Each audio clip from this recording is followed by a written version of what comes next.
శంభో శంకర అంబికానాథ విశ్వేశ్వర త్రినేత్రమూర్తి త్రిశూలధారి గంగాధర గౌరీ మనోహర ఓం హర హర శంభో శంకర అంబికానాథ విశ్వేశ్వర త్రినేత్రమూర్తి త్రిశూలధారి గంగాధర గౌరీ మనోహర ఓం హర హర శంభో శంకర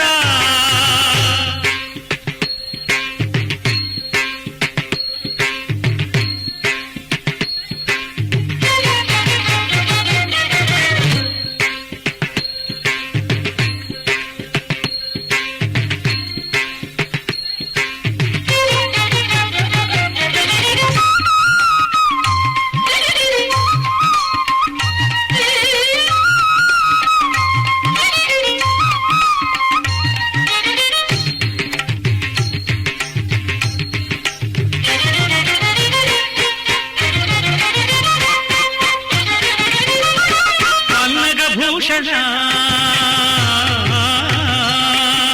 చంద్రకిరీట పన్నగ భూషణ చంద్రకిరీట నీలకంఠధర నటరాజ కైలాసవాస కావుమో పురహర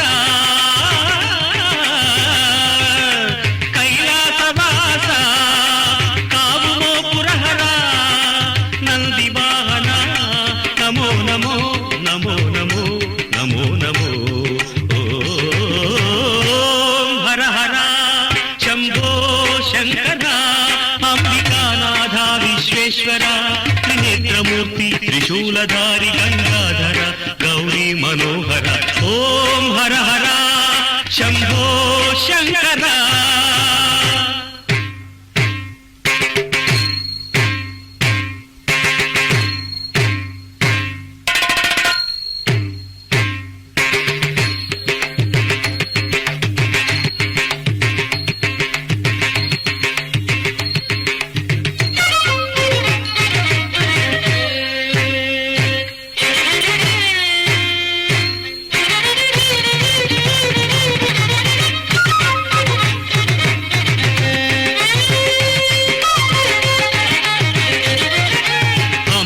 కృతిని మేలిడితిమయ్యా కల్పవృక్షమును మా కొసగుమయ్యా అంబిక కృతిని మేలిడితిమయ్యా కల్పవృక్షమును మా కొసగుమయ్యా మా సేవా భాగ్యము కాపాడుమయ్యా మా సేవా భాగ్యము కాపాడుమయ్యా స్తుతి మన్నించుమయ్యా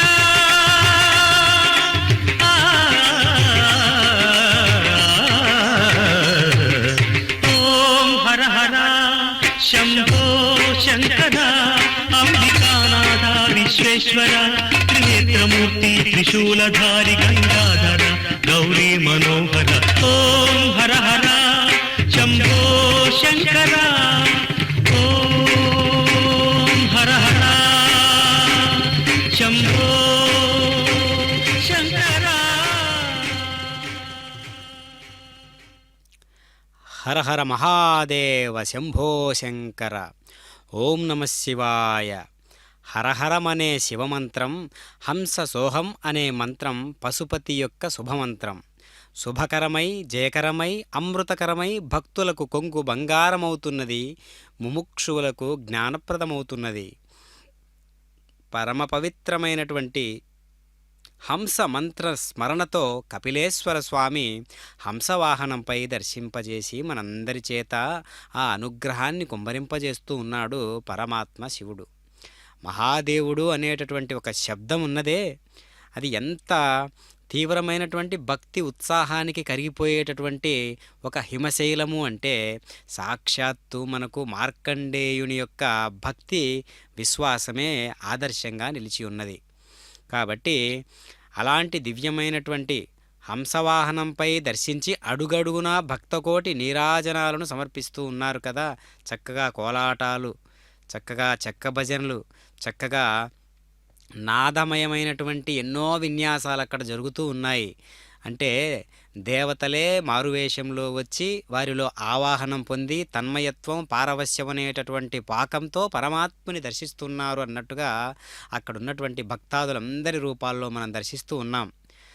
రానున్న కొద్దీ భక్తి అనేటటువంటి ఒక పదార్థం అది విస్తృతమవుతూ ఉన్నదా, తరిగిపోతున్నదా అని ఒకటి ఆలోచన చేసినట్లయితే, తిరుమల తిరుపతి దేవస్థానముల వారు ఏర్పాటు చేసేటటువంటి కైంకర్యాలు కావచ్చు, ఉత్సవ వాహనాలు కావచ్చు, అనేక రకాల ఆధ్యాత్మికోన్నతిని చేపట్టేటటువంటి అనేక కార్యక్రమాలు కావచ్చు, అవన్నీ కూడా భక్తి అనేటటువంటి ఒక విశ్వాసభరితమైనటువంటి పదార్థాన్ని ఇంకా పెంపొందిస్తూ ఉన్నాయి. అంటే పూర్వం చూసుకుంటే ఇప్పుడు చూసుకుంటే అనేటటువంటి ఒక తారతమ్యాన్ని గమనించగలిగితే భక్తి విశ్వాసాలు ఇంకా పెంపొందుతూ ఉన్నాయి అనేటటువంటి విధానాన్ని మనం గమనించవచ్చు చక్కగా. కాబట్టి అలాంటి పరమాత్మ ఇప్పుడు దివ్యమైనటువంటి మహాదేవుడై శివస్వరూపం విద్యుద్దీప కాంతులతో అత్యద్భుతమైనటువంటి దేదీప్యమానంగా స్వర్ణభరితమైనటువంటి విద్యుద్దీపాలను మనం దర్శించినట్లయితే ఆ యొక్క కాంతి పుంజంలో పరమాత్మ ఏ విధంగా మనకు అనుగ్రహాన్ని కుమ్మరిస్తూ ఉన్నాడు అనే విషయాన్ని మనం గమనించినట్లయితే పరమాత్మ యొక్క లీలాతత్వం మనకు అర్థమవుతూ ఉంటుంది. అతి రహస్యమైనటువంటి లీలాస్వరూపుడు పరమాత్మ కదా, లయకారుడు పరమాత్మ కదా. ఏమీ లేని తనం నుంచి ఉన్న అన్ని ఆధారభూతమైనటువంటి మహాశూన్యం నుంచి ఉద్భవించినటువంటి వస్తువులు కానీ లోకాలు కానీ అన్నింటి యొక్క కారకమైనటువంటి పరమాత్మ ఏ విధంగా మన పైన కుమ్మరిస్తూ ఉంటాడు దర్శన అనుగ్రహాన్ని అని మనం గమనించినట్లయితే, లోక కళ్యాణార్థం పరమాత్మ తన్ను తాను ఉద్భవించుకుంటూ అనేక రకాలుగా మనకు దర్శనమిస్తూ ఉంటాడు. అదిగో ఎంతో రాజసోపేతమైనటువంటి అత్యద్భుతమైనటువంటి రకరకాల పుష్ప విశేషాదులతో దగద్ధగాయమానంగా పరిమళిస్తున్నటువంటి పరమాత్మ కర్పూర నీరాజనాలను అందుకుంటూ ఎంతో ఠీవీగా మనకు దర్శనమిస్తూ ఉన్నాడు. చూశారా పరమాత్మ శివుడు. కాబట్టి కళ్యాణోత్సవంలో ఉండేటటువంటి పరమాత్మ శివుడు, శ్మశానవాసి అయినటువంటి శివుడు, పార్వతి సరసన అర్ధనారీశ్వర తత్వంతో ఉన్నటువంటి మహాదేవుడు, తర్వాత కుమారస్వామి మహాగణపతి కుమారస్వామితో కుటుంబపరంగా ఉండేటటువంటి శివుడు, శివలింగ రూపంలో ఉండేటటువంటి శివుడు, కైలాసంలో ధ్యాన రూపంలో ఉండేటటువంటి శివుడు. ఇలా మనం ఒక్కసారి పరమాత్మను అనేక రకాల కోణాలలో భావించినట్లయితే అన్ని రకాల రహస్యభరితమైనటువంటి శివుణ్ణి మనం ఒక్క కపిలేశ్వర స్వామిలోనే దర్శించవచ్చు. ఎందుకంటే అన్ని రకాల వైవిధ్యాలతో ఉంటాడు కపిలేశ్వర స్వామి.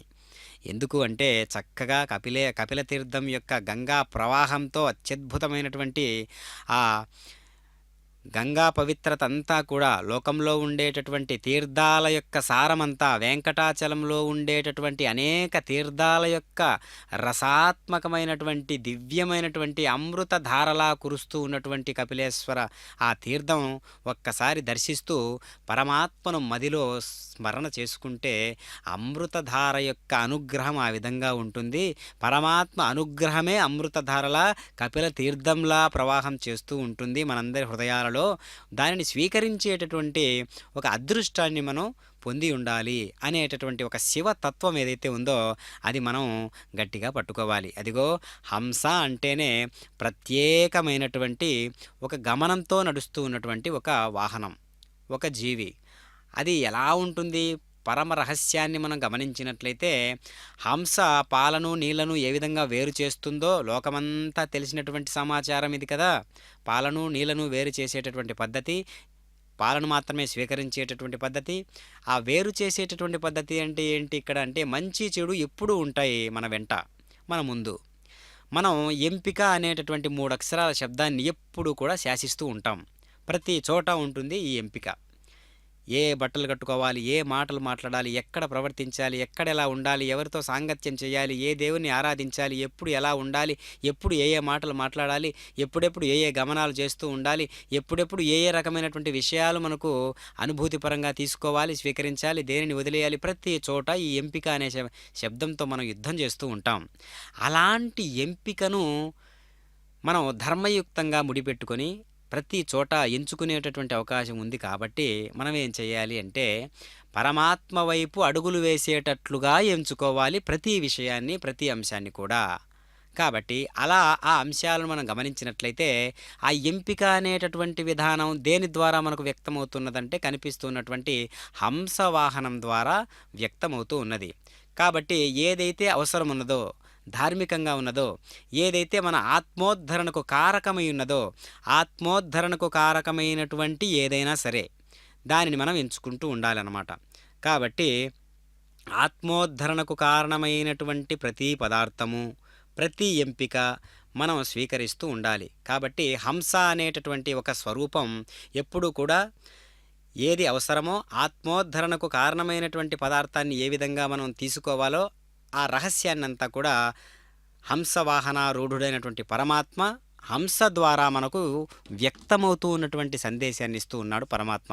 అదిగో లయవాయిద్యాలన్నీ కూడా చక్కగా ఎక్కడెక్కడి నుంచో విచ్చేసినటువంటి భక్తాదులందరూ కూడా పరమ లయకారుడు మహాశివుడు కాబట్టి అన్నీ లయాత్మకమైనటువంటి అంశాలే మనకు గోచరిస్తూ ఉన్నాయి. అదిగో చెక్క భజనలు చక్కగా స్త్రీమూర్తులందరూ కూడా నిర్వహించేటటువంటి ఆ చెక్క భజనలు, తర్వాత డోలు లాంటి పదార్థాలు, డోలు లాంటి వాయిద్యాలు చక్కగా లయభరితమైనటువంటి ప్రకృతిలో శృతి మాత లయపిత అంటూ ఉంటారు సంగీత ప్రపంచంలో. శృతి సంగీత ప్రపంచానికి తల్లి వంటిది, లయ తండ్రి వంటివాడు అని అందులో ఉన్నటువంటి ఆంతర్యం. కాబట్టి పరమ లయాత్మకమైనటువంటి స్వరూపం కలిగినటువంటి వాడు కాబట్టి లయ అంటే ఇక్కడ రెండు శబ్దాలు ఉన్నాయి. ఒకటి జీవులందరినీ తనలో ఐక్యం చేసుకునేటటువంటి లయ, ఐక్యం చేసుకునేటటువంటి లయ ఒకటైతే, పరమశివుడు నటరాజ స్వరూపంగా నర్తించినప్పుడు, అది మహానాట్యంగా గోచరించినప్పుడు అది ఎంతో చక్కనైనటువంటి లయలో ఉంటుంది కాబట్టి దాన్ని లయాకార స్వరూపుడిగా మనం పరమాత్మను అర్చిస్తాము. కాబట్టి నృత్యరూపకంగా ఉండేటటువంటి లయ ఒకటైతే, పరమాత్మ జీవులందరినీ కూడా తనలో ఐక్యం చేసుకునేటటువంటి లయను లయ అంటారు. కాబట్టి ఇక్కడ రెండింటి లయకు మూల కారణమైనటువంటి వాడు పరమాత్మ శివుడు కాబట్టి ఆ దయా విశేషాన్ని కూడా మనం గమనిస్తూ ఉన్నాం. హంసవాహనం ఎంత చక్కగా చూడముచ్చటగా మనకు దర్శనమిస్తూ ఉన్నదో చూశారా? ఓరకంటతో చూస్తూ ఉన్నటువంటి ఆ విధానాన్ని మనం గమనించినట్లయితే పరమాత్మ సేవలో అన్ని వైపులా నేను కాచుకొని ఉన్నాను ఈ గమనంలో అన్నట్లుగా మనకు గోచరిస్తూ ఉన్నదన్నమాట. కాబట్టి చక్కగా పరమాత్మకు అధికారులు, అనధికారులు, భక్తులు, పామరులు, పండితులు అందరూ కూడా ఒక వేదిక మీదకి వచ్చారు అంటే ఇక్కడ ఎక్కువ తక్కువలకు ఆస్కారమే లేదు. ఎందుకంటే పరమాత్మ దృష్టిలో అందరూ సమానమే, అధికారులు సమానమే. అక్కడ డ్యాన్స్ వేస్తున్నటువంటి, భరతనాట్యం చేస్తున్నటువంటి, చెక్క భజనలు చేస్తున్నటువంటి, లయాత్మకంగా ఆ వాయిద్యాలను వాయిస్తున్నటువంటి, ఆ నాదస్వరాలను డోలు వాయిస్తున్నటువంటి, అక్కడ ఉండేటటువంటి వివిధ రకాలైనటువంటి విన్యాసాలు చేస్తూ ఉన్నటువంటి వారందరూ కూడా పరమాత్మ దృష్టిలో ఒక్కరే. కాబట్టి అన్ని రకాలైనటువంటి సేవలకు అర్హుడైనటువంటి వాడు పరమాత్మ. కాబట్టి మెచ్చవలసిన దానిని మెచ్చియే తీరవలను. మెచ్చుడు మెచ్చవచ్చునెడ మెచ్చకుడిచ్చకు మెచ్చు రానిచో మెచ్చియు మెచ్చమృంగకుడు మెచ్చక మెచ్చితి మంచు గ్రచ్చలై. కాబట్టి మెచ్చవలసిన దానిని మెచ్చే తీరవలను. అందుకనే పరమాత్మ ఎప్పుడూ కూడా ప్రతి ఒక్కరి చేత, ప్రతి ఒక్కరంటే కేవలం మానవ మాత్రుల చేత మాత్రమే కాదు, దేవతాగణాల చేత సైతం మెప్పు పొందడానికి అర్హత ఉన్నటువంటి వాడు, మెప్పు పొందడానికి అధికారం కలిగినటువంటి వాడు, అంతటి స్వేచ్ఛ కలిగినటువంటి వాడు ఏకైక పరమాత్మ. కాబట్టి పరమాత్మ యొక్క దివ్యానుభూతిని పొందడానికి అంతటి భక్తి మనకు అవసరం. కాబట్టి ప్రపంచంలోనే, విశ్వంలోనే అన్నింటికంటే గొప్ప వ్యక్తి ఎవరు, ఒక జీవుడు ఎవరు, 84 లక్షల జీవరాశుల్లో గొప్ప జీవి ఎవరు, ఆ జీవులలో గొప్పవాడెవరు అని మనం ఆలోచించినట్లయితే, తీవ్ర విమర్శ మనం చేసుకున్నట్లయితే పరమాత్మకు అదిగో ముద్దుగా కనిపిస్తున్నటువంటి పరమాత్మ శివుడు ఎంతటి దివ్య లీలా వినోదుడే మనకు దర్శనమిస్తున్నాడు చూశారా? కాబట్టి అలాంటి అమ్మవారు కూడా మనకు దర్శనమిస్తున్నారు చక్కగా. శివ దర్శనం, అటు అమ్మవారి దర్శనం, ఈ 2 కూడా ప్రత్యేకమైనటువంటి విషయాలు మనకు గోచరిస్తూ ఉన్నాయి. ఇక్కడ ఆ జీవులలో అందరికంటే గొప్పవాడెవరు అంటే భక్తుడు మాత్రమే. ఆ భక్తుడు ఎంత గొప్పవాడు అంటే ఒకానొక సందర్భంలో స్వామివారు సెలవిస్తూ ఉన్నారు. నన్ను ఏమైనా అన్నా సరే నేను పట్టించుకోనేమో కానీ నా భక్తుడిని ఏమైనా అంటే వెంటనే నేను స్పందిస్తాను అని చెప్తూ ఉన్నాడు కదా పరమాత్మ. కాబట్టి దాన్ని మనం ఒక గొప్ప విశేషంగా భావన చేయాలి. గొప్ప అనుభూతికారకంగా మనం చూసుకోవాలి చక్కగా. అలాంటి విన్యాసభరితమైనటువంటి లీలా వినోదుడైనటువంటి పరమాత్మను మనం అనేక రకాలుగా దర్శిస్తూ ఉండాలి. అనేక కోణాలలో దర్శిస్తూ ఉండాలి. అనేక కోణాలలో కనిపిస్తున్నటువంటి వాడు ఏ ఒక్క కోణంలోనో మన జన్మల రహస్యాలన్నిటిని కూడా ఛేదించి భేదించి మనలో ఉన్నటువంటి అలౌకికమైనటువంటి ఆనందాన్ని ఒక్కసారిగా విడుదల చేస్తాడు. అట్లాంటి భావన ఒక్కసారి విడుదలైన తరువాత మనలో ఉన్నటువంటి దగాయమానంగా వెలుగుతూ ఉన్నటువంటి ఆత్మ చైతన్య స్థితి ఏ స్థాయిలో ఉంటుంది? కుండలిని యోగం ఒక్కసారిగా విడుదలయ్యి పరమాత్మ తత్వాన్ని మనలో హంస రూపంగా దర్శనమిస్తూ ఉద్దీపన చెందేటట్లుగా సాధకుడిని హంస అనేటటువంటి శబ్దంతో పోలుస్తూ ఉంటారు. ఎందుకు అంటే ఇవన్నీ కూడా యోగ రహస్యాలలో ఉండేటటువంటి విషయాలన్నమాట. అది ఎలా చెప్పుకోవచ్చు అని అంటే కపిలేశ్వర స్వామి నేడు హంసవాహనారూఢుడై పరమాత్మగా మనకు దర్శనమిస్తూ ఉన్నాడు. కాబట్టి హంస, పరమహంస అనేటటువంటి మాటలు, చిలుక, హంస, కోయిల లాంటి శబ్దాలు ఎందుకు ప్రయోగిస్తారు అంటే యోగ సాధనలో మాత్రమే వీటి యొక్క ప్రాధాన్యత ఎక్కువగా మనకు కనిపిస్తూ ఉంటుంది. కనుక కనిపిస్తూ ఉన్నటువంటి హంస అంటే అది పరమహంసగా గోచరించాలి. మనలో ఉన్నటువంటి పరమహంసను మేల్కొల్పేటటువంటి హంస తెల్లదనంతో, ఆ తెల్లదనం అనేటటువంటిది స్వచ్ఛతకు చిహ్నంగా, ఒక సాధనకు చిహ్నంగా, ఉద్దీపన శక్తికి చిహ్నంగా మనకు గోచరిస్తూ ఉంటుంది హంస. అలాంటి హంసవాహనారూఢుడైనటువంటి పరమాత్మ నేడు చక్కగా కపిలతీర్థవాసుడై తిరుపతిలో చక్కగా ఎంతో సౌందర్యవంతమైనటువంటి అద్వితీయమైనటువంటి ప్రకృతి అందాలతో ఎప్పుడూ కూడా ఒక దివ్యమైనటువంటి తేజస్సుతో వెలుగొందుతూ ఉన్నటువంటి ఒక రహస్యభరితమైనటువంటి శివానుగ్రహ పాత్ర సూత్ర ఒక అద్భుతమైనటువంటి ఒక ప్రాంతం ఏదైనా ఉంది అంటే శైవాగమంలో చక్కగా కపిలేశ్వర స్వామి ఎంతో రాజసోపేతంగా మనకు దర్శనమిస్తూ ఉన్నటువంటి తీరును మనం గమనించాలి.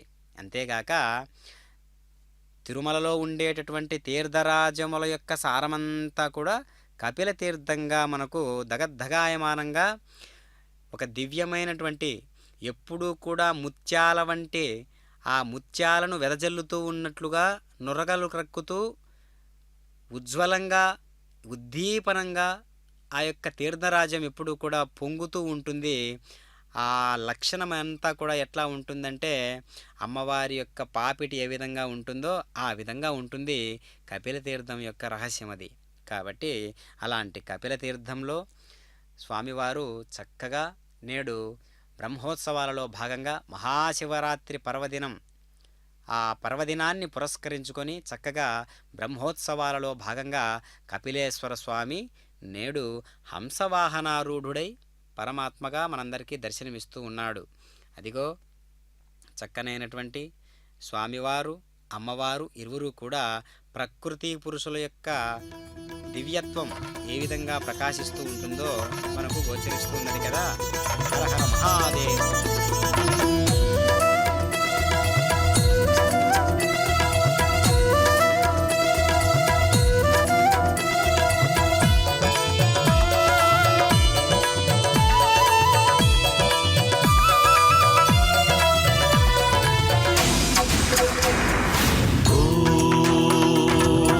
శంకర నమామి ఈశ్వర, ఓం భవహర స్మరామి జగదీశ్వర, సర్వలోకాయ నమః సర్వేశ్వరాయ నమః నీలకంఠాయ నమః నిత్యరూపాయ నమః.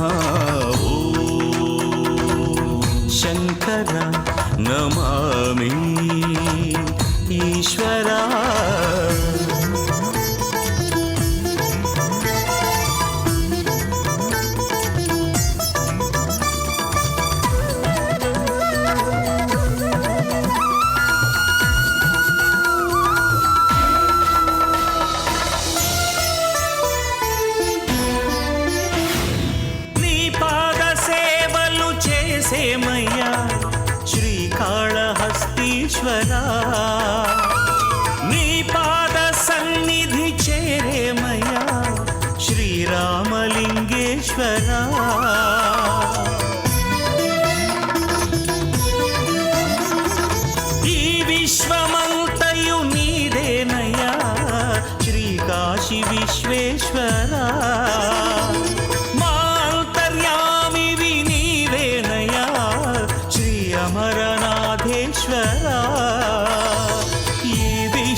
దైవము నీవేనయ్యా శ్రీశైల మల్లేశ్వరా డమరుకనాదాలు విన్నామయ్యా ఢం ఢం ఢం భోలేశ్వరా శంకర నమామి ఈశ్వరా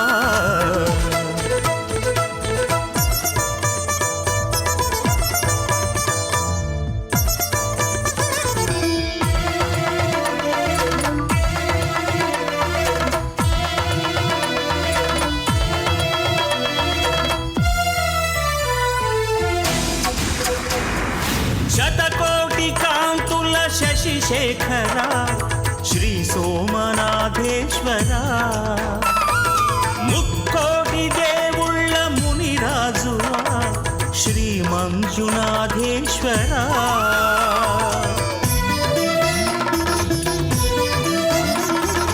కైలాసగిరి పైన కొలువున్న స్వామి హిమలోక విశ్వేశ్వర పిలిచిన పలికేటి వరమిచ్చే స్వామి శ్రీరాజరాజేశ్వర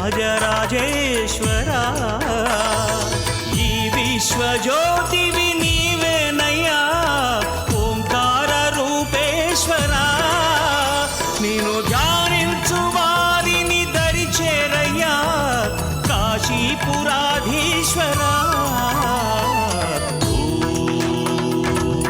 శంకర నమామి ఈశ్వరా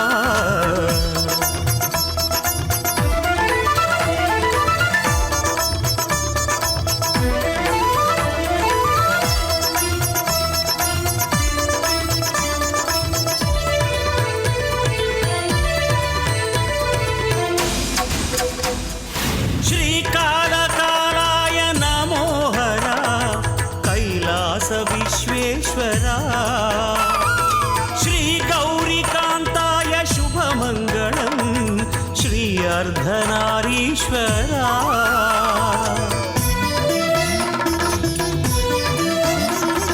శ్రీ సచ్చిదానంద రూపానమో శ్రీ నాగనందీశ్వరా శ్రీ సర్వభూతాధినేత నమో శ్రీ గరళకంఠేశ్వరా శ్రీకాళభైరవుడైనవయా జటామకుటధారీ హరా నీ పాదార విందాన శిరసుంచగా శ్రీదేవదేవా శివా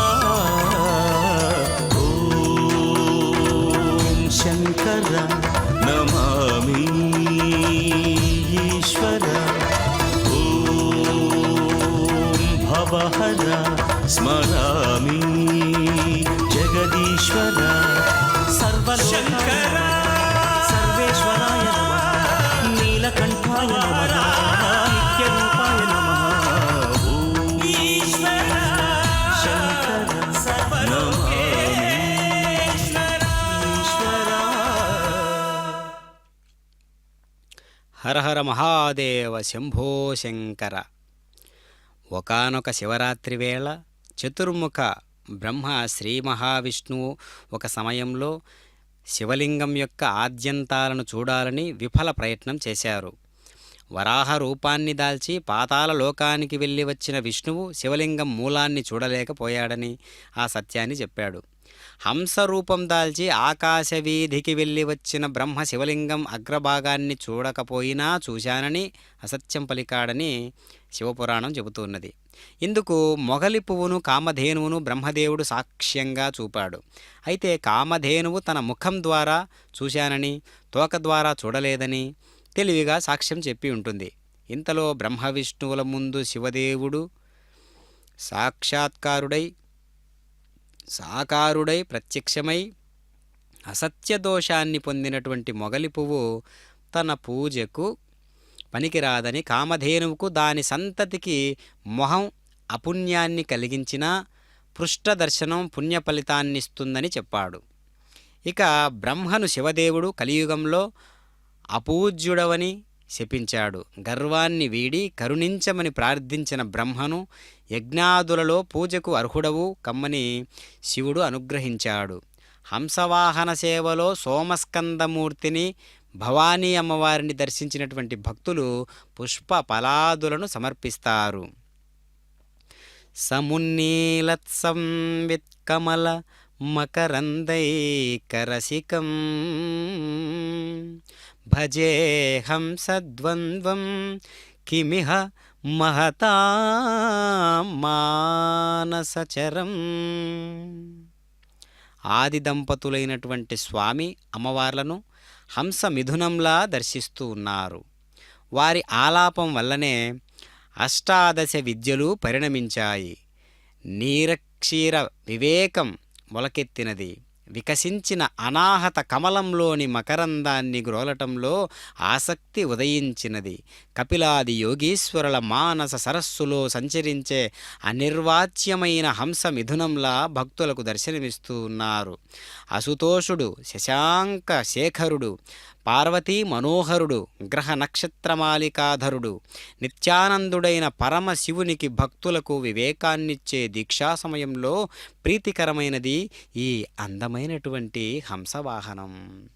అలాంటి దివ్యత్వాన్ని చేకూర్చుకున్నటువంటి హంసవాహనం నేడు స్వామివారి సేవలో ఎంతో కనువిందు కలిగించేటట్లుగా చక్కనైనటువంటి రాజసోపేతమైనటువంటి పరమాత్మ సేవలో ప్రతిధ్వనిస్తూ ఉన్నది. నాదానికి దొరికేటటువంటి పరమాత్మ ఎలాంటివాడు అంటే నాదమయుడు, వేదమయుడు. నాద స్పర్శచే భగవంతుణ్ణి మనం ఆరాధనాపూర్వకంగా ఒక్కసారి స్మరించినంత మాత్రం చేతనే పరమాత్మ పులకరించిపోయేటటువంటి స్వరూపం కలిగినటువంటి వాడు. కాబట్టి మనకు దివ్య దర్శనాలన్నీ కూడా ఏ విధంగా జరుగుతూ ఉంటాయంటే ఆత్మోద్ధరణకారకమైనటువంటి అంశం ఏదైనా ఉన్నదా ఈ భూమండలంలో అంటే భక్తి ఒక్కటే కదా. మరి ఆ భక్తికి కావాలి అనేటటువంటి అంశం కూడా ఒక విషయ సమాచారమే కదా. ఆ సమాచారాన్ని ఏమంటారు అంటే జ్ఞానము అంటారు. ఆ జ్ఞానాన్ని పుష్కలంగా సమర్పించేటటువంటి శక్తి స్వరూపం ఏదైనా ఉన్నది అంటే అది శివస్వరూపము. శివ అనేటటువంటి శబ్దానికి అర్థం ఏంటి అంటే శివ అంటేనే శుభాన్ని చేకూర్చేటటువంటి వాడు అని కదా అర్థం. శుభకరుడు, శివకరుడు, శుభంకరుడు. మరి శివ అనేటటువంటి శబ్దంలోనే శుభము అనేటటువంటి ఒక అద్భుతమైనటువంటి అర్థం ఉన్నది కదా. ఆ శుభము అనేటటువంటి స్వరూపంగా శుభాకారునిగా మనకు దర్శనమిస్తూ ఉన్నాడు పరమశివుడు. కాబట్టి దివ్యమైనటువంటి రకరకాల పుష్ప విశేషాదులతో పరిమళిస్తూ ఉన్నటువంటి మాలలతో తయారు చేయబడినటువంటి అలంకరణతో వెలుగొందుతూ దివ్యమైనటువంటి దేదీప్యమానంగా వెలుగొందుతూ ఉన్నటువంటి విద్యుత్ దీపకాంతుల నడుమ స్వామివారు, అమ్మవారు ఇరువురు కూడా చక్కగా మనకు దర్శనమిస్తూ ఉన్నారు. భక్తుల యొక్క సందడితో కిటకిటలాడుచున్నటువంటి ఈ యొక్క దివ్యమైనటువంటి కపిలతీర్థ పురమంతా కూడా తిరుపతి వాసులందరూ ఎంత పుణ్యవంతులో కదా, ఎంతటి ధన్యవంతులో కదా. తిరుమల తిరుపతి దేవస్థానముల వారు ఏర్పాటు చేసినటువంటి ఇంతటి దివ్యమైనటువంటి ఒక ఏర్పాట్లన్నీ కూడా ఎంత చక్కగా ఉన్నాయో చూస్తూ ఉన్నాం. కాబట్టి పరమాత్మ కైలాసంలో ఎక్కడో ఉంటాడు అని అంటే ఆ కైలాసానికి ప్రతిరూపంగా ఉన్నటువంటి కపిలతీర్థంలో ఉన్నటువంటి కపిలేశ్వర స్వామిని దర్శిస్తే ఆ స్ఫురణతో మనం పరమాత్మను అద్వితీయమైనటువంటి కోణంలో దర్శించిన వారం అవుతాం. కాబట్టి యద్భావం తద్భవతి అనేటటువంటి విధానంలో పరమాత్మను గట్టిగా సంకల్పించుకొని స్వామి పరమాత్మ కైలాసనాథుడు నీవే కదా అని మనం వేడుకుంటే ఆ మహత్తరమైనటువంటి శక్తి మనలో ఆవాహనమవుతూ ఉంటుంది. ఆవాహనమైన తదుపరి మనలో జరిగేటటువంటి విశేషం ఏంటి అంటే లోపల ఉన్నటువంటి హంస మేల్కొల్పబడుతుంది. కాబట్టి హంస అంటే జ్ఞానానికి చిహ్నమైనటువంటి హంస అని అర్థం. హంస ఏ విధంగా ఉంటుంది గమనం అని అంటే హంస ఒక సత్వగుణంతో కలిగినటువంటి గమనం. సత్వగుణానికి చిహ్నమైనటువంటిది ఆ గమనం అంతా కూడా. అందుకే మనం ఎన్ని రకాలైనటువంటి ఆర్భాటాలతో జీవిస్తూ ఉన్నప్పటికీ కాస్త ధనవంతులైతే, కాస్త ప్రతిభ ఏదైనా ఉంటే మనుష్య జాతి ఏ విధంగా ప్రవర్తిస్తుందో అలా కాకుండా దానికి భిన్నంగా ఎన్ని రకాలైనటువంటి విద్వత్తులున్నా, పాండిత్యమున్నా, ఎంతో ధనవంతులయ్యున్నా, ఐశ్వర్యవంతులయ్యున్నా, అదృష్టవంతులయ్యున్నా, ఎన్ని రకాలుగా ఉన్నా హంస గమనం ఎంత దేదీప్యమానంగా సత్వగుణంతో నిండి సత్ప్రవర్తనతో గమనం చేస్తూ ఉంటుందో అలా ఉండాలి సజ్జనులందరూ కూడా. సాధకులందరూ కూడా, ఆధ్యాత్మికోన్నతిని సాధించేటటువంటి సాధకులందరూ కూడా అనేటటువంటి విషయాన్ని హంసవాహనం మనకు తెలియజేస్తూ ఉన్నది. కాబట్టి హంసవాహనారూఢుడైనటువంటి పరమాత్మ చక్కనైనటువంటి స్ఫురణతో, స్పర్శతో, దివ్యమైనటువంటి చల్లని చూపులతో మనకు దర్శనమిస్తూ ఉన్నాడు పరమాత్మ. కాబట్టి కైలాసనాథుడు, 12 జ్యోతిర్లింగాలన్నీ కూడా భారతదేశంలో, మన అదృష్టవశాత్తు భారతదేశంలో 12 జ్యోతిర్లింగాలన్నింటినీ దర్శనం చేసినంత పుణ్యం ఒక కపిలేశ్వర స్వామిని దర్శనం చేసుకుంటేనే కలుగుతుంది. ఎందుకంటే తీర్థయాత్ర అంటూ ఉంటారు కదా. తీర్థయాత్ర అంటే అదేదో గొప్ప గొప్ప తీర్థాల యాత్ర. ఒకప్పుడు తీర్థయాత్రే అసలైనటువంటి దైవయాత్ర. ఎందుకు అంటే తీర్థాలే కదా భారతదేశం అంటే, గొప్ప గొప్ప నదుల సారమే కదా తీర్థయాత్ర అంటే, గొప్ప గొప్ప నదుల సారమే కదా భగవంతుడు ఏర్పాటు చేసినటువంటి ఈ యొక్క సనాతన ధర్మం యొక్క వైశిష్ట్యమంతా గొప్ప గొప్ప నదులతోనే ముడిపడి ఉన్నది కదా. ఆ గొప్ప గొప్ప నదులన్నీ కూడా, ఆ నదుల సారమంతా కూడా వెంకటాచలంలో గలదు. కాబట్టి అనేక రకాలైనటువంటి తీర్థాలు, అనేక రకాల తీర్థాలు, అన్ని తీర్థాల సారమైనటువంటి పుష్కరిణి, అదంతా కలిసి ఒక్కచోటిగా చేరితే అది మహాకపిలేశ్వర స్వామి యొక్క తీర్థం, కపిల తీర్థం. కాబట్టి ఇప్పుడు ఈ విధంగా మనం ఆలోచించినట్లయితే ప్రపంచంలో ఉండేటటువంటి అనేక రకాలైనటువంటి తీర్థాల యొక్క సారము కపిల తీర్థం అని చెప్పుకోవచ్చు కదా. అది సుస్పష్టంగా మనకు తెలుస్తూ ఉన్నది కదా. కాబట్టి కపిల తీర్థం యొక్క స్నానం కూడా ఎంతో గొప్ప విశేషాన్ని మనం స్వీకరించబడతాం. అక్కడికి ఆ వాతావరణం అంతా కూడా పరమాత్మ మనకు దగ్గర సంబంధాన్నిగా కలిగి ఉన్నటువంటి వాడై, ప్రకృతి సంబంధించినటువంటి లక్షణాలన్నీ కూడా, ప్రకృతి సంబంధితమైనటువంటి వ్యవహారాలన్నీ కూడా మనకు కళ్ళకు కట్టినట్లుగా కపిల తీర్థంలో మనకు గోచరిస్తూ ఉంటుంది. ఎందుకంటే ప్రకృతి పరమాత్మ అనేటటువంటి అంశాన్ని మనం ఈ విధంగా కోణాల్లో దర్శించినట్లయితే అర్ధనారీశ్వర తత్వం అంతా కూడా కపిల తీర్థంలోనే మనకు దర్శనం అవుతుంది. ఓం నమ శివాయ. హర హర మహాదేవ. శంభో శంకర.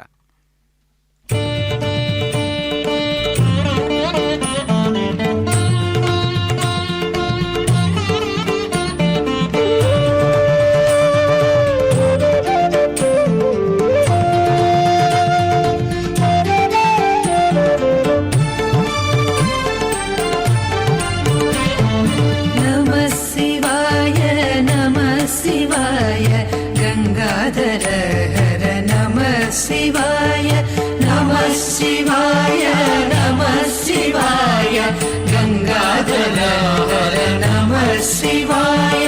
ఓం నమః శివాయ నమః శివాయ గంగాధర హర నమః శివాయ. నమః శివాయ నమః శివాయ గంగాధర హర నమః శివాయ.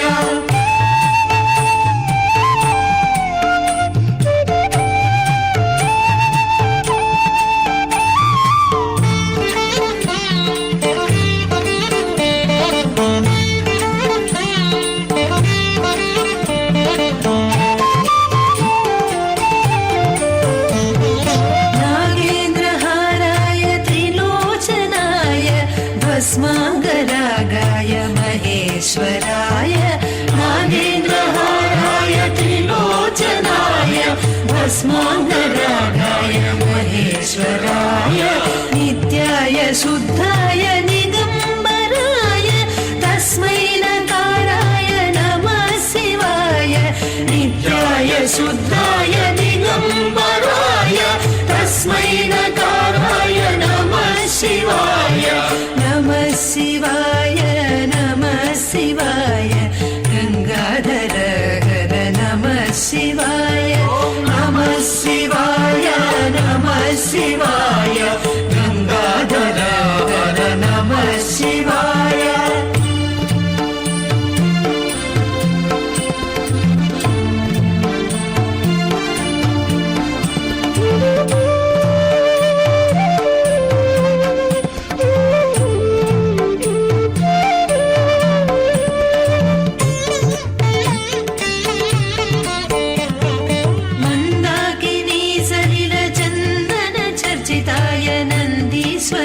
प्रमथनाथ महेश्वराय मंदाकिनी सलिल चंदन अर्चिताय नन्दीश्वर प्रमथनाथ महेश्वराय मन्दारमुख्य बहुपुष्प सुपूजिताय तस्मै मकाराय नमः शिवाय मन्दारमुख्य बहुपुष्प सुपूजिताय तस्मै मकाराय नमः शिवाय नमः शिवाय नमः शिवाय गंगाधर हर नमः शिवाय नमः शिवाय नमः शिवाय गंगाधर हर नमः शिवाय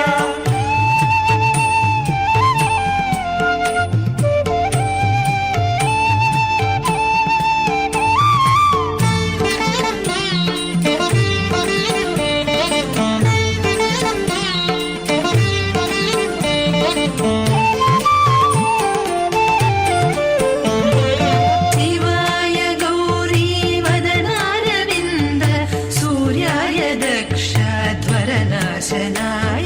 शिवाय गौरी वदनारविन्द सूर्याय दक्षध्वरनाशनाय श्रीनीलकण्ठाय वृषध्वजाय तस्मै शिकाराय नमः शिवाय श्रीनीलकण्ठाय वृषध्वजाय तस्मै शिकाराय नमः शिवाय नमः शिवाय नमः शिवाय गंगाधर हर नमः शिवाय नमः शिवाय नमः शिवाय गंगाधर हर नमः शिवाय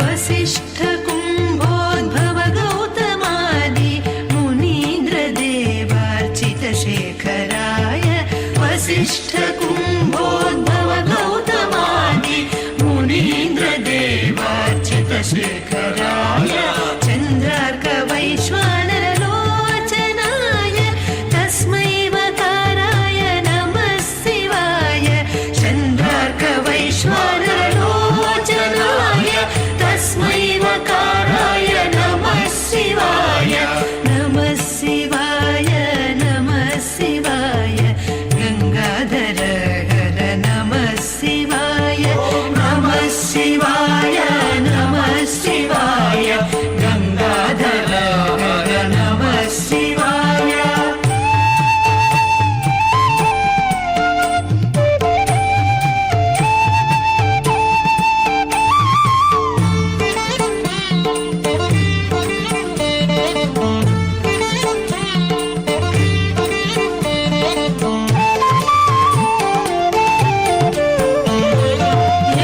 यक्षस्वरूपाय जटाधराय पिनाकहस्ताय सनातनाय यक्षस्वरूपाय जटाधराय पिनाकहस्ताय सनातनाय सुदिव्यदेहाय दिगम्बराय तस्मै यकाराय नमः शिवाय सुदिव्यदेहाय दिगम्बराय तस्मै यकाराय नमः शिवाय नमः शिवाय नमः शिवाय गंगाधर हर नमः शिवाय नमः शिवाय नमः शिवाय गंगाधर हर नमः शिवाय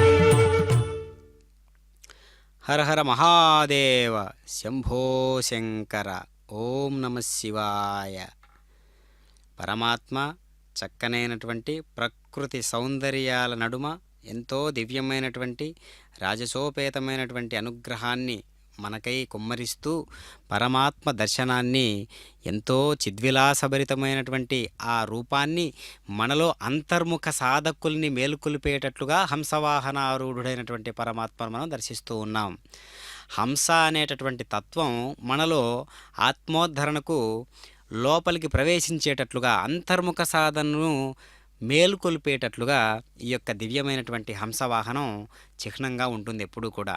అందుకే సాధకులైనటువంటి వారు ఆ యొక్క హంస అనేటటువంటి నామాన్ని ప్రత్యేకమైనటువంటి కోణంలో ఒక ఆకర్షభరితమైనటువంటి తన సహజ స్వరూపంగా దాన్ని వినియోగించుకుంటూ ఉండేటటువంటి లక్షణాన్ని మనం చూస్తూ ఉంటాం.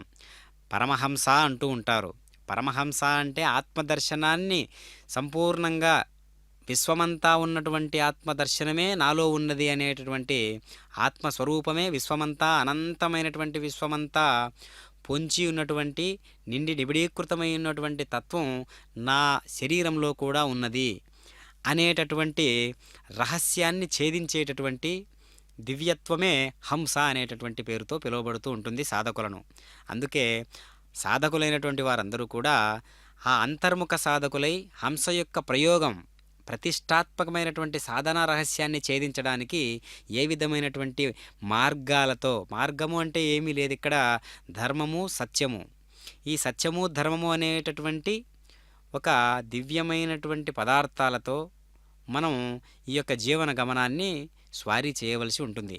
కాబట్టే పరమాత్మ అనుగ్రహం ఏ విధంగా ఉంటుందంటే పరమ నిష్ఠతో కూడినటువంటి ఆ విషయాలను మనం చెప్పుకున్నట్లయితే సత్యము ధర్మము అనేటటువంటి అంశాలతో జీవించినటువంటి జీవితము, భక్తితో గడిచినట్లయితే, జ్ఞానంతో నడిచినట్లయితే అది హంస స్వరూపము.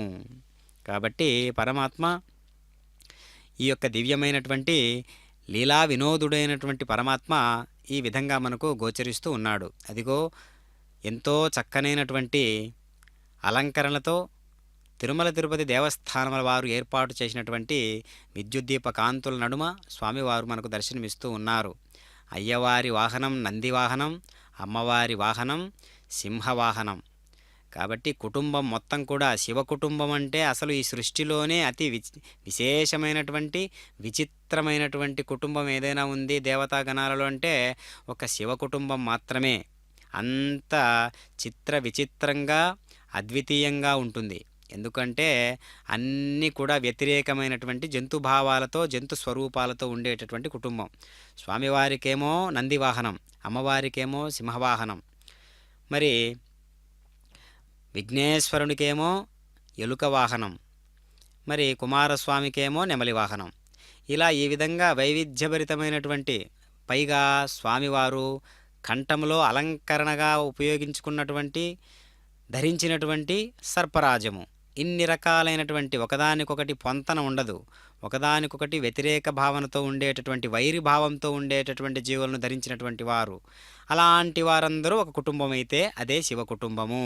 కాబట్టి ఇక్కడ తన పర భేదము అనేటటువంటి లేకుండా అందరినీ సమానంగా చూసేటటువంటి స్వరూపం శివస్వరూపం. కాబట్టి ఈ లోకంలో ఉండేటటువంటి, విశ్వంలో ఉండేటటువంటి అనంతమైనటువంటి అన్ని రకాల జీవులు ఒక్కటే అనేటటువంటి భావనతో మెలిగేటటువంటి వాడు పరమాత్మ. మరి పరమాత్మ దృష్టిలోనే తన భేద పర అనేటటువంటి ఏ రకమైనటువంటి తారతమ్యము లేకపోతే మనకెందుకు ఉండాలి? సమస్త జీవకోటికి ఇది ఒక గొప్ప సందేశాత్మకంగా తీసుకోదగినటువంటి అంశము. కాబట్టి పరమాత్మ అనేక రకాలైనటువంటి విన్యాసాలతో మనందరికీ దర్శనమిస్తూ దేదీప్యమానంగా వెలుగొందుతూ ఉన్నటువంటి స్వరూపం. కాబట్టి మనకు లీలా చిద్విలాసభరితుడైనటువంటి పరమాత్మగా మనం దర్శిస్తూ ఉండాలి. ఎంతవరకు అని అంటే మనలో ఉన్నటువంటి చిద్విలాసభరితుడైనటువంటి పరమాత్మ మనల్ని మనమే గుర్తించగలిగినంత వరకు. ఇది చిద్విలాసభరితుడైనటువంటి పరమాత్మ ఈ దేహంలో ఉన్నాడు కాబట్టి నేను అనగా చిద్విలాస స్వరూపము, సచ్చిదానంద స్వరూపము, సత్ చిత్ ఆనంద స్వరూపాన్ని నేను, అది సహజ మనస్కంతో ఉన్నటువంటి సహజ స్వరూపంతో ఉన్నటువంటి శివస్వరూపము అని ఎప్పుడు నేనైతే గుర్తిస్తానో అప్పుడు అసలైనటువంటి హంసవాహనం మీద ఉన్నటువంటి సాధకుడు మేల్కొన్నట్లు లెక్క. కాబట్టి అలాంటి పరమాత్మ మనకు శ్రీ కపిలేశ్వర స్వామిగా దర్శనమిస్తూ ఉన్నారు. అంటే మనకు మహాశివరాత్రి పర్వదినాన్ని పురస్కరించుకొని చక్కగా ఈ బ్రహ్మోత్సవాలలో భాగంగా నేడు హంసవాహనమునెక్కి ఊరేగుతున్నటువంటి పరమాత్మ మనకు దర్శనమిస్తూ ఉన్నారు. మరి శివుడేంటి, చక్కగా సర్పరాజములను ధరించినటువంటి వాడు కదా, పులి చర్మం కట్టినవాడు కదా, ఏనుగు చర్మం ధరించినటువంటి వాడు కదా, నందివాహనారూఢుడు కదా, మరి శ్మశానవాసి కదా, బూడిద రాసుకుంటూ ఉంటాడు కదా, శరీరం ఒళ్ళంతా కూడా జుట్టు మొత్తం జటాజూటాలన్నీ కూడా అట్టలు కట్టుకున్నటువంటి ఒక జటాజూటాలతో నిండినటువంటి శిరస్సు కదా. మరి ఇలాంటి ఒక స్వరూపము నేడు ఇంత చిద్విలాసభరితంగా అంత చక్కగా అలంకరణతో ఉన్నాడేంటి పరమశివుడు అని మనం ఆలోచించినట్లయితే, ఇక్కడ కుటుంబము వ్యవహారము అంటే పరమాత్మ ఎలా ఉన్నాడో దర్శిస్తూ ఉన్నాం. కుటుంబ వ్యవహారము అంటే అక్కడి నుంచే మనకు మొదలైనది ఈ సృష్టి అంతా కూడా. కాబట్టి పరమాత్మ మహాశక్తి స్వరూపిణి అయినటువంటి పార్వతీ అమ్మవారి ఒక తత్వం ఏ విధంగా ఉన్నదో మరి దానికి సమానంగా ఉండాలి కదా, దానికి దీటుగా ఉండాలి కదా. కాబట్టి పరమాత్మ అన్నింటినీ వదిలేసినటువంటి వైరాగ్య స్థితిలో ఉన్నటువంటి పరమాత్మ స్వరూపంగా ఉంటూనే రాజయోగి తత్వంగా అలంకరణతో మనకు దర్శనమిస్తూ ఉన్నాడు పరమాత్మ. అలాంటి పరమాత్మ ఎన్నో అలంకరణలతో దర్శనమిస్తూ ఉన్నాడు శ్రీ కపిలేశ్వర స్వామి వారిగా. ఓం నమ శివాయ.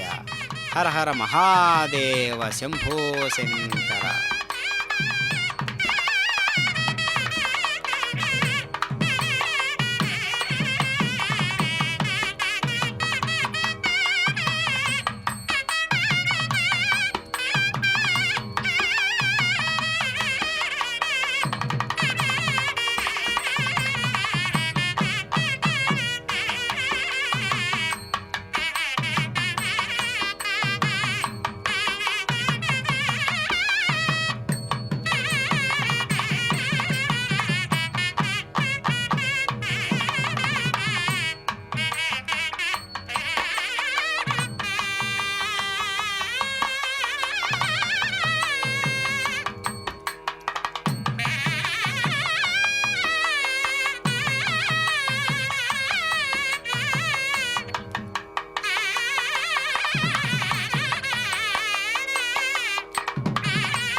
నమో